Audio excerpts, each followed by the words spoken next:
Best phone awards 2023 എന്ന video നമ്മൾ കഴിഞ്ഞ തവണ ചെയ്തപ്പോൾ അതിൽ പറഞ്ഞിട്ടുണ്ടായിരുന്ന ഒരു കാര്യമാണ് മോട്ടോ ബെസ്റ്റ് അല്ലെങ്കിൽ ഫാസ്റ്റസ്റ്റ് ഗ്രോയിങ് ബ്രാൻഡ് അല്ലെങ്കിൽ നല്ല രീതിക്ക് മുന്നേറുന്ന ഒരു ബ്രാൻഡ് മോട്ടോ ആണെന്ന്. അതിന്റെ കാരണം എന്താ ഇതുപോലത്തെ ഫോണുകളാണ്. അപ്പോൾ എന്താണ് അതിന്റെ കാര്യം എന്നല്ലേ, മോട്ടോ G34 എന്ന ഈ ഫോൺ 10,000 രൂപ റേഞ്ചിൽ ഇവർ ഇറക്കിയിരിക്കുന്നത് സ്നാപ്ഡ്രാഗൺ 695 എന്ന പ്രൊസസ്സറും ഒപ്പം തന്നെ LPDDR4X റാമും UFS 2.2 സ്റ്റോറേജും വെച്ചുകൊണ്ടാണ്. ഇതെന്ന് വെച്ചാൽ ഈ റേഞ്ചിൽ കിട്ടാവുന്ന ഏറ്റവും ബെസ്റ്റ് പെർഫോമിംഗ് ഫോണാക്കി മാറ്റുകയാണ് ഈ ഒരു ഫോണിനെ. സാധാരണഗതിയിൽ 10,000 രൂപ റേഞ്ച് 11,000 രൂപ റേഞ്ചിലൊക്കെ നല്ലൊരു ഗെയിമിംഗ് ഫോൺ ചോദിച്ചാൽ കൺഫ്യൂസിംഗ് ആണ്. ഇത് ഏതാ പറയുക, വലിയ കാര്യമായിട്ടൊന്നും പറ്റില്ല.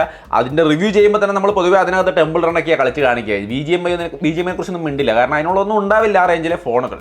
ബട്ട് ഈ ഫോണിൽ വേണമെങ്കിൽ BGMI കളിക്കാം. സ്നാപ്ഡ്രാഗൺ 695 ആണ്. അതിൻ്റെതായ അത്യാവശ്യം സ്മൂത്തായ ഒരു പെർഫോമൻസ് ഗെയിമിങ്ങിലടക്കം കിട്ടുന്നത് നിങ്ങൾക്ക് അവിടെ കാണാം. വലിയ കുഴപ്പമില്ല. BGMI ഒക്കെ വേണമെങ്കിൽ ഈ റേഞ്ചിൽ ഒരു ഫോൺ എടുത്ത് കളിക്കണം എന്ന് ആഗ്രഹിക്കുന്നവർക്ക് കളിക്കാം. ബാക്കിയുള്ള നോർമൽ യൂസിലും വേറെ ലാഗും കാര്യങ്ങളൊന്നുമില്ല. പെർഫോമൻസ് സ്മൂത്ത് ആണ്. ആൻഡ്രോയിഡ് 14 വരുന്നത്. ഈ ഒരു പ്രൈസിലും 1 വർഷത്തെ ആൻഡ്രോയിഡ് അപ്ഡേറ്റും 3 വർഷത്തെ സെക്യൂരിറ്റി അപ്ഡേറ്റും കമ്പനി ഓഫർ ചെയ്യുന്നുണ്ട്. ഈ വിലയ്ക്ക് ഇവരിത് തരുമോന്നൊന്നും എനിക്കറിയില്ല. ബട്ട് ഓഫറിങ് ഗംഭീരമാണ്. ഈ ഫോണിൻ്റെ പെർഫോമൻസ് ഡിപ്പാർട്ട്മെൻറ്റ് അടിപൊളിയാണ്. ഇതിനകത്ത് ആകെ ഒരു വ്യത്യാസമായിട്ട് നമ്മൾ കണ്ടത് എന്താണെന്ന് വെച്ച് കഴിഞ്ഞാൽ, ഇതിനകത്ത് ആൻഡ്രോയിൽ കുറച്ച് പരസ്യ ആപ്ലിക്കേഷനുകളും അതിൻ്റെ സെറ്റപ്പൊക്കെ കാണാം. ഈ ഒരു വിലയ്ക്ക് ഇത്രയും കാര്യങ്ങൾ കൊടുക്കുന്നത് കൊണ്ട് നമ്മൾ ഈ ഒരു പരസ്യ ആപ്ലിക്കേഷനൊക്കെ അങ്ങ് അൺഇൻസ്റ്റാൾ ചെയ്ത് കളയാം. ബട്ട് അതുണ്ടെന്നുള്ളത് അറിഞ്ഞിരുന്നോളൂ, അത് കളയാനും പറ്റുന്നുണ്ട്. ഇനി അടുത്ത ഇതിൻ്റെ ഒരു നല്ല ഘടകം, ഞാൻ ഇത്രയും തള്ളാൻ കാരണം എന്താണെന്ന് വെച്ച് കഴിഞ്ഞാൽ ഇതിൻ്റെ ക്യാമറയും അത്യാവശ്യം നല്ലതാണ്. വ്യത്യസ്തമായൊരു കാര്യം ചെയ്തിരിക്കുന്നു. ഫ്രണ്ട് ക്യാമറയിലും ബാക്ക് ക്യാമറയിലും നമുക്ക് സ്റ്റെബിലൈസേഷൻ കിട്ടുന്നുണ്ട്. നിങ്ങൾക്ക് ഇവിടെ വീഡിയോ കാണാം. സ്മൂത്തായ വീഡിയോസ് മെയിൻ ക്യാമറ കൊണ്ടും സെൽഫി ക്യാമറ കൊണ്ടും വീഡിയോ എടുക്കുമ്പോഴും സ്മൂത്ത് ആയിട്ട് തന്നെ വീഡിയോ വരുന്നുണ്ട്. പല ഫോണുകളിലും 50,000 രൂപ റേഞ്ചിൽ പോലും സെൽഫി ക്യാമറയിൽ നമ്മൾ സ്റ്റെബിലൈസേഷൻ കാണാറില്ല. പക്ഷേ ഈ പ്രൈസിനും അവരത് കൊടുക്കാൻ കാണിച്ചൊരു മനസ്സ് തീർച്ചയായിട്ടും നന്നായി എന്തായാലും. അതുകൊണ്ട് തന്നെ ഇതിന്റെ ക്യാമറയും അത്യാവശ്യം നല്ലതാണെന്ന് ഞാൻ പറയും. വീഡിയോ ക്വാളിറ്റിയും വലിയ കുഴപ്പമില്ല കേട്ടോ. അതുകൊണ്ടുകൂടിയാണ് ഞാൻ അങ്ങനെ പറയുന്നത്. ഫോട്ടോസും വലിയ തരക്കേടില്ലാത്ത ഫോട്ടോസാണ് കിട്ടുന്നത്. നിങ്ങൾക്ക് ഇവിടെ കാണാം. അത്യാവശ്യം നല്ല ഫോട്ടോസാണ്. സെൽഫിയൊക്കെ നല്ല ക്വാളിറ്റിയുടെ ഡേലൈറ്റിലെ ഫോട്ടോസ് നിങ്ങൾക്ക് ഇവിടെ കാണുമ്പോൾ അറിയാം. അത്യാവശ്യം ഈ ഒരു വില കൺസിഡർ ചെയ്യുമ്പോൾ നല്ല ഫോട്ടോസ് തന്നെയാണ് ഈ ഫോൺ തരുന്നതെന്നാണ് ഞാൻ വിചാരിക്കുന്നത്. സോ ഇതിന്റെ ക്യാമറയും എന്നെ സംബന്ധിച്ച് അത്യാവശ്യം നല്ല ക്യാമറയായിട്ട് തോന്നി. മെയിൻ ക്യാമറ 50 മെഗാ പിക്സലാണ്. 16 മെഗാ പിക്സലിന്റെയാണ് സെൽഫി ക്യാമറ.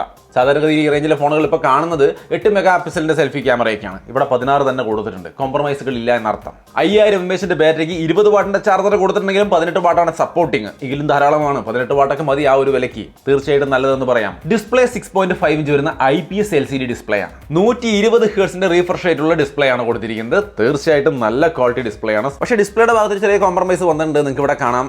ഇത് HD+ ഡിസ്പ്ലേ ആണ്. ഫുൾ HD ഡിസ്പ്ലേ ഒക്കെ നമുക്ക് ഇവിടെ സുഖമായിട്ട് കിട്ടും. ഇൻഫിനിക്സിന്റെ അല്ലെങ്കിൽ പോക്കോയുടെയൊക്കെ നല്ല നല്ല ഫോണുകൾ നമുക്ക് ഫുൾ HD ഡിസ്പ്ലേ അടക്കം കിട്ടാനുണ്ട്. 5G ഫോണുകൾ കിട്ടാനുണ്ട്. സോ അത് മാത്രം ഒന്ന് മനസ്സിലാക്കിക്കോളൂ.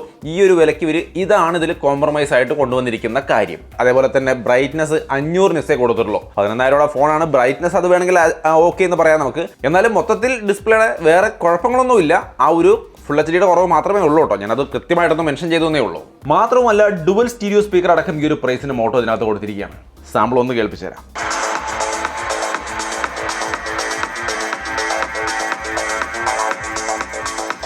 കണ്ടോ, വലിയ കുഴപ്പമില്ലാത്ത ഡുവൽ സ്റ്റീരിയോ സ്പീക്കർ ഉണ്ട് ഇതിനകത്ത്. പിന്നെ ഇവിടെ ഒരു കാര്യം കൂടി പറയാം. ഈ ഡുവൽ സ്റ്റീരിയോ സ്പീക്കറിന്റെ സൗണ്ട് ക്വാളിറ്റി നമ്മളിവിടെ കാണിക്കുമ്പോൾ കഴിഞ്ഞ ദിവസങ്ങളിൽ കുറച്ച് കമന്റുകൾ ഒരാളാണെന്ന് തോന്നുന്നു കമന്റ് ചെയ്യുന്നുണ്ടായിരുന്നു. ഇങ്ങനെ സ്പീക്കറിന്റെ സൗണ്ട് ടെസ്റ്റ് നടത്തിയാൽ നമുക്ക് കേൾക്കാൻ പറ്റുന്ന സൗണ്ട് ക്വാളിറ്റി നമ്മുടെ ഫോണിന്റെ സ്പീക്കറിൽ കൂടി ഉള്ളതല്ലേ, ക്വാളിറ്റി മനസ്സിലാവുമോ എന്നുള്ള കാര്യം. ഇത് എനിക്ക് പറയാം. ഞാൻ ആദ്യ കാലത്ത് ഒന്നും കാണിക്കാറുണ്ടായിരുന്നില്ല. പക്ഷെ ഒരുപാട് പേര് കമന്റിൽ വന്നിട്ട് നിങ്ങൾ സൗണ്ട് ടെസ്റ്റ് കാണിക്കുന്നില്ല, സൗണ്ട് ക്വാളിറ്റി കാണിക്കുന്നില്ല, നമ്മുടെ ഇഷ്ടംപോലെ കമന്റുകൾ വന്നതിനെ തുടർന്നാണ് നമ്മളിത് കാണിക്കുന്നത്. അതിൽ വലിയ പോയിന്റ് ഒന്നും ഇല്ല എന്നുള്ള കാര്യം എനിക്കും അറിയാം. പക്ഷേ ഒരു ചെറിയ ഐഡിയ ചിലർക്കൊക്കെ കിട്ടുമെന്ന് അവർ വിചാരിക്കുന്നു. തീർച്ചയായിട്ടും അതിന് ഉപകാരപ്പെടുമെന്ന് പ്രതീക്ഷിക്കാം. പിന്നെ ഇതിനകത്ത് 3.5mm ജാക്ക് വരുന്നുണ്ട്. വൈഡ് ബൈ L1 സർട്ടിഫിക്കേഷൻ ഡിസ്പ്ലേയുടെ ഭാഗത്ത് വരുന്നുണ്ട്. പാണ്ട ഗ്ലാസ് പ്രൊട്ടക്ഷനും കൊടുത്തിട്ടുണ്ട് ഫ്രണ്ട് ഡിസ്പ്ലേ. 180 ഗ്രാമാണ് ഈ ഒരു ഫോണിന്റെ വെയിറ്റ്. 8mm ആണ് ഇതിന്റെ തിക്നെസ്. അതായത് വല്ലാണ്ട് വലിയ ഫോണൊന്നുമല്ല. സൈസ് വൈസ് ആയാലും തിക്നെസ് ആയാലും വെയിറ്റ് ആയാലും ഒക്കെ ഇത്തിരി കോമ്പാക്ട് കൂടിയാണ് കേട്ടോ ഫോൺ. ഇനി ഇതിനൊക്കെ പുറമെ കോൾ നെറ്റ്വർക്കുള്ള കാര്യങ്ങളിൽ മോശമാണെന്ന് ചോദിച്ചാൽ ഒരു പ്രശ്നവുമില്ല. 5G സപ്പോർട്ടാണ്. 10-12 5G ബാൻഡുകൾ വരുന്നുണ്ട്. അവിടെയും യാതൊരു ഇഷ്യൂ ഇല്ല. VoNR ഒക്കെ സപ്പോർട്ട് ചെയ്യുന്നുണ്ട്. ബ്ലൂടൂത്ത് 5.1 വരുന്നുണ്ട്. Four MIMO technology, carrier aggregation, എല്ലാ സംഭവങ്ങളും ഇതിനകത്തുണ്ട്. അതിൻ്റെ ഒപ്പം IP52 വാട്ടർ റെപ്പലന്റ് ഡിസൈനും വരുന്നുണ്ട്. അതായത് ചെറിയൊരു വാട്ടർ പ്രൊട്ടക്ഷൻ ഒക്കെ കൊടുത്തിട്ടുണ്ട്. പിന്നെ മോട്ടോയുടേതായ ഇഷ്ടംപോലെ ഫീച്ചറുകൾ എല്ലാം ഉണ്ട് ഇതിനകത്ത്. റെഡി ഫോർ PC അടക്കം. അതായത് വലിയ വില കൂടിയ ഫോണുകൾ കാണുന്ന റെഡി ഫോർ PC കണക്ട് ചെയ്യുന്ന സംവിധാനം ഇതിൽ വരുന്നുണ്ട്. ഫാമിലി സ്പേസ് എന്ന് പറഞ്ഞിട്ടുള്ള സംവിധാനം വരുന്നുണ്ട്. സെക്യൂർ ഫോൾഡർ വരുന്നുണ്ട്. പിന്നെ എല്ലാ ജസ്റ്ററുകളും ഇങ്ങനെ കിളിക്കുമ്പോൾ ലൈറ്റ് കത്തുന്ന സംഭവം, ഈ സാധനം പിടിച്ചിട്ട് ഇങ്ങനെ ഒന്ന് കറക്കിയ ക്യാമറ ഓൺ ആവുന്ന സംഭവം, ഇതെല്ലാം ഇതിനകത്ത് ഉൾപ്പെടുന്നുണ്ട്. ഇഷ്ടംപോലെ ഫീച്ചേഴ്സ്. അപ്പം മൊത്തത്തിൽ നോക്കിക്കഴിഞ്ഞാൽ ഇതിന്റെ ഡിസ്പ്ലേയുടെ ഭാഗത്ത് ഫുൾ HD ഡിസ്പ്ലേ ഇല്ല എന്നുള്ളതും ചില പരസ്യ ആപ്ലിക്കേഷനുകൾ കാണുന്നു എന്നുള്ളതും മാത്രമാണ് ഈ ഫോണിന്റെ പോരായ്മയായിട്ട് നമുക്ക് പറയാനുള്ളൂ. ബാക്കി എല്ലാം കൊണ്ടും ഈ ഫോൺ നല്ലൊരു ഫോൺ തന്നെയാണ്. അങ്ങനെ ഞാൻ പറയുമ്പോൾ ഉടനെ പോയിട്ട് എല്ലാവരും ഇനി ഇതേ എടുക്കാൻ പാടുള്ളൂ എന്നൊന്നുമല്ല.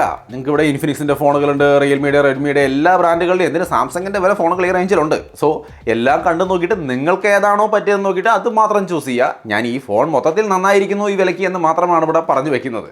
പിന്നെ ഈ പ്രോപ്പർട്ടി ആയിട്ട് നമ്മൾ വെച്ചിരിക്കുന്ന സംഭവം കണ്ടില്ലേ, Nikon C30. ഇതെൻ്റെ വ്ളോഗിങ് ക്യാമറയാണ് കേട്ടോ. താല്പര്യമുള്ളവർക്ക് വേണമെങ്കിൽ ഒന്ന് ചെക്ക് ചെയ്ത് നോക്കാം, റിവ്യൂസ് കണ്ടു നോക്കിയിട്ട് വേണമെങ്കിൽ പർച്ചേസ് ചെയ്യാം. അതിൻ്റെ സ്പെക്കൊക്കെ ഞാൻ ഇവിടെ കൊടുക്കാം.